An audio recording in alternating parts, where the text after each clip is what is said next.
Kembali lagi bersama aku Eka.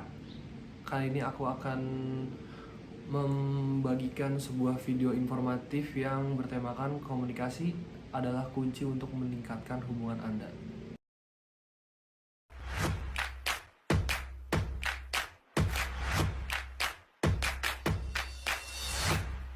Komunikasi adalah suatu hal yang sangat penting bagi kehidupan manusia. Dalam aspek kehidupan, baik di lingkup keluarga, teman, pekerjaan, dan lain-lain. Jika kita ingin memiliki hubungan yang baik dan harmonis dengan orang lain, kita harus memiliki komunikasi yang baik. Tanpa komunikasi yang baik, kita tidak dapat memahami harapan, kebutuhan, dan pendapat orang lain. Oleh karena itu, komunikasi ini sangat penting untuk memiliki hubungan yang baik dengan orang lain. Dalam video ini aku akan membahas tentang pentingnya komunikasi untuk meningkatkan hubungan Anda. Di dalam video ini juga aku ingin memberikan beberapa strategi komunikasi yang efektif untuk meningkatkan keterampilan komunikasi kalian. Mari kita mulai dengan pentingnya komunikasi untuk meningkatkan hubungan yang baik. Komunikasi yang efektif adalah kunci untuk mencapai suatu tujuan dalam berbagai aspek kehidupan. Berikut adalah alasan mengapa komunikasi efektif itu sangat penting. Yang pertama ada meningkatkan produktivitas. Komunikasi yang efektif membantu meningkatkan produktivitas, mengurangi kesalahan dan kebingungan, serta mengurangi waktu yang terbuang akibat kesalahpahaman. Yang kedua ada meningkatkan hubungan interpersonal. Komunikasi yang efektif memungkinkan orang untuk membangun hubungan yang lebih baik dengan orang lain, memahami perasaan dan pandangan mereka, serta menciptakan lingkungan kerja yang lebih ramah dan harmonis. Yang ketiga ada mengamati masalah. Komunikasi yang efektif memungkinkan orang untuk mengatasi masalah dengan cara yang lebih efektif. Dengan berkomunikasi secara terbuka dan jujur, orang dapat mengatasi masalah dengan lebih cepat dan menemukan solusi yang lebih baik. Yang keempat ada meningkatkan keterlibatan. Komunikasi yang efektif memungkinkan orang untuk merasa lebih terlibat dalam proses keputusan yang mempengaruhi mereka. Hal ini dapat meningkatkan motivasi dan keterlibatan mereka dalam pekerjaan dan hubungan. Yang kelima ada meningkatkan pengambilan keputusan. Komunikasi yang efektif memungkinkan orang untuk mendapat informasi yang diperlukan untuk membuat keputusan yang tepat. Dengan berkomunikasi secara jelas dan terstruktur, orang dapat mengurangi ketidakpastian dan kebingungan yang sering terjadi dalam proses pengambilan keputusan. Secara keseluruhan, komunikasi yang efektif sangat penting dalam kehidupan sehari-hari karena membantu orang untuk mencapai tujuan mereka dengan lebih mudah dan efisien, serta memperbaiki hubungan interpersonal dan lingkungan kerja. Komunikasi adalah suatu kegiatan yang tidak dapat dipisahkan dari kehidupan manusia. Setiap hari kita berkomunikasi dengan orang-orang di sekitar kita untuk menyampaikan pesan, memperoleh informasi, memahami pandangan orang lain, atau membangun hubungan sosial. Namun tidak semua berkomunikasi dapat dianggap efektif.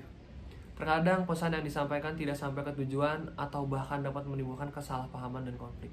Oleh karena itu, komunikasi yang efektif sangat penting, terutama di era digital seperti saat ini, di mana teknologi terus berkembang dan meningkatkan kita untuk berkomunikasi dengan cara yang lebih beragam dan kompleks. Komunikasi yang efektif membantu kita untuk mencapai tujuan dengan lebih efisien dan efektif, memperkuat hubungan interpersonal, serta meminimalkan kemungkinan terjadi konflik dan kesalahpahaman. Untuk membantu meningkatkan kemampuan komunikasi yang efektif, video ini dibuat. Video ini berisi tips dan strategi yang dapat membantu Anda meningkatkan kemampuan komunikasi Anda, baik dalam situasi formal maupun informal. Video ini juga dirancang untuk membantu Anda memahami pentingnya komunikasi yang efektif dan bagaimana hal ini dapat mempengaruhi kehidupan Anda secara keseluruhan. Dengan menonton video ini, diharapkan Anda dapat meningkatkan kemampuan berkomunikasi Anda dan memanfaatkan keuntungan dari komunikasi yang efektif dalam kehidupan sehari-hari. Ini adalah definisi komunikasi.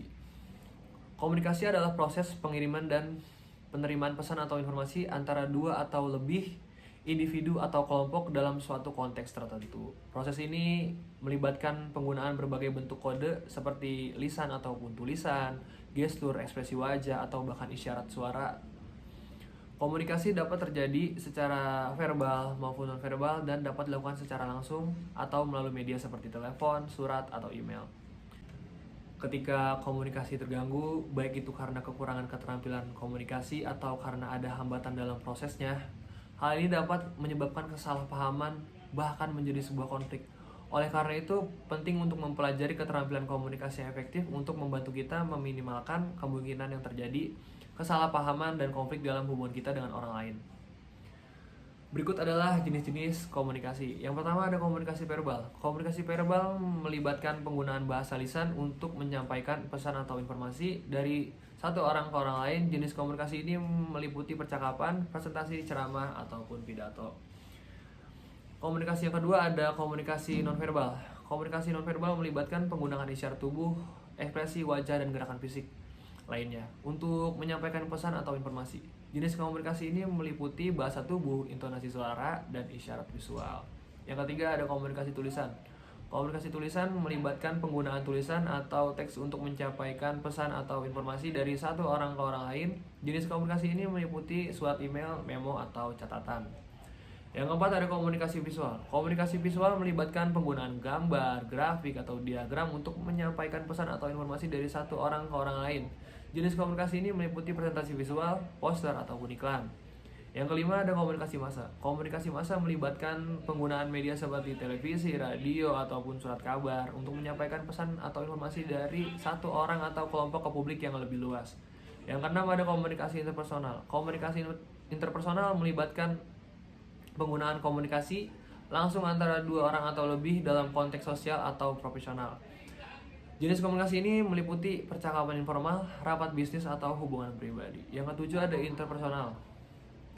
Komunikasi interpersonal ini komunikasi yang melibatkan penggunaan komunikasi dengan diri sendiri untuk mengatur pemikiran dan emosi. Jenis komunikasi ini meliputi meditasi, refleksi diri, atau pencatatan jurnal. Yang ke-8 ada komunikasi teknis. Komunikasi teknis melibatkan penggunaan terminologi atau bahasa yang spesifik untuk menyampaikan pesan atau informasi dari satu orang atau kelompok ke orang lain. Dalam bidang teknologi, ilmu pengetahuan atau industri, jenis komunikasi ini meliputi laporan teknis, panduan pengguna, atau presentasi teknis. Setiap jenis komunikasi memiliki keunikannya sendiri dan dapat diterapkan dalam situasi yang berbeda. Penting untuk memahami jenis-jenis komunikasi ini dan mengembangkan keterampilan dalam masing-masing jenis untuk menjadi komunikator yang lebih efektif dan terampil. Berikut adalah beberapa tips tentang bagaimana cara menghindari kesalahpahaman dalam komunikasi. Yang pertama ada dengarkan dengan aktif dan perhatikan bahasa tubuh. Ketika berkomunikasi dengan orang lain, pastikan untuk mendengarkan dengan aktif dan memperhatikan bahasa tubuh mereka. Hal ini dapat membantu Anda memahami pesan yang mereka sampaikan dengan lebih baik serta mencegah kesalahpahaman. Yang kedua ada jangan mengambil asumsi. Hindari mengambil asumsi tentang apa yang ingin disampaikan oleh orang lain. Jika Anda tidak yakin dengan pesan atau informasi yang diterima, pastikan untuk mengkonfirmasi dengan orang tersebut agar tidak terjadi kesalahpahaman. Yang ketiga jangan terburu-buru. Jangan terburu-buru saat berkomunikasi. Pastikan Anda memahami pesan atau informasi yang ingin disampaikan sebelum memberikan respon atau tanggapan.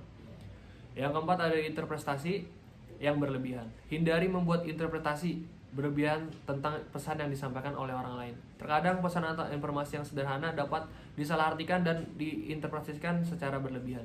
Yang kelima ada perhatikan konteks. Perhatikan konteks saat berkomunikasi. Pesan atau informasi yang sama dapat diartikan secara berbeda tergantung pada konteksnya. Pastikan untuk mempertimbangkan konteks saat memberikan atau menerima pesan atau informasi. Yang keenam ada beri kesempatan untuk klarifikasi. Berikan kesempatan kepada orang lain untuk memberikan klarifikasi tentang pesan atau informasi yang disampaikan. Hal ini dapat membantu mencegah kesalahpahaman yang tidak diinginkan. Yang ketujuh ada gunakan bahasa yang jelas dan terstruktur. Gunakan bahasa yang jelas dan terstruktur saat berkomunikasi. Hindari penggunaan bahasa yang ambigu atau tidak jelas yang dapat menyebabkan kesalahpahaman. Yang kedelapan ada perhatikan situasi emosional. Perhatikan situasi emosional saat berkomunikasi. Emosi dapat mempengaruhi cara orang memahami dan merespon pesan atau informasi. Pastikan untuk mempertimbangkan situasi emosional saat berkomunikasi untuk menghindari kesalahpahaman. Berikut adalah beberapa strategi yang dapat membantu meningkatkan kemampuan komunikasi seseorang. Yang pertama ada berlatih komunikasi. Berlatih komunikasi dengan orang lain baik secara lisan maupun tulisan. Semakin sering Anda berlatih, semakin baik kemampuan komunikasi Anda. Yang kedua ada gunakan teknologi. Gunakan teknologi seperti email dan pesan teks untuk berlatih kemampuan komunikasi tertulis Anda. Pastikan untuk memperhatikan tata bahasa dan ejaan yang benar. Yang ketiga ada perluas pengetahuan dan wawasan. Perluas pengetahuan dan wawasan Anda dengan membaca buku, artikel, atau berita dari berbagai sumber. Ini akan membantu meningkatkan kosakata dan kemampuan pemahaman Anda. Dan yang terakhir ada terus belajar dan mengasah kemampuan. Terus belajar dan mengasah kemampuan komunikasi Anda dengan mencari umpan balik dengan orang lain, mengikuti pelatihan, atau membaca buku tentang kemampuan komunikasi. Ini akan membantu Anda terus meningkatkan kemampuan komunikasi Anda. Dari video ini dapat disimpulkan bahwa komunikasi efektif adalah kunci untuk membangun hubungan yang baik dan sukses di berbagai bidang di kehidupan. Jenis-jenis komunikasi meliputi verbal, nonverbal, tertulis, dan digital. Namun kesalahpahaman sering terjadi dalam komunikasi dan dapat mempengaruhi hubungan seseorang dengan orang lain. Untuk menghindari kesalahpahaman diperlukan strategi seperti mendengarkan dengan aktif, menggunakan bahasa yang jelas dan terstruktur, perhatikan bahasa tubuh, berlatih komunikasi, dan banyak lagi.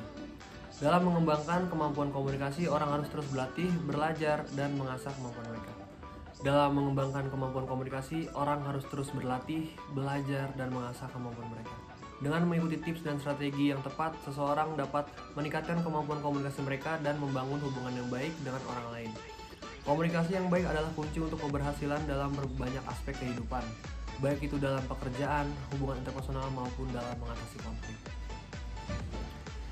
Saya harap video ini dapat menambah pengetahuan dan wawasan teman-teman sekalian.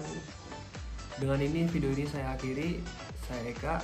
Wassalamualaikum warahmatullahi wabarakatuh. Terima kasih.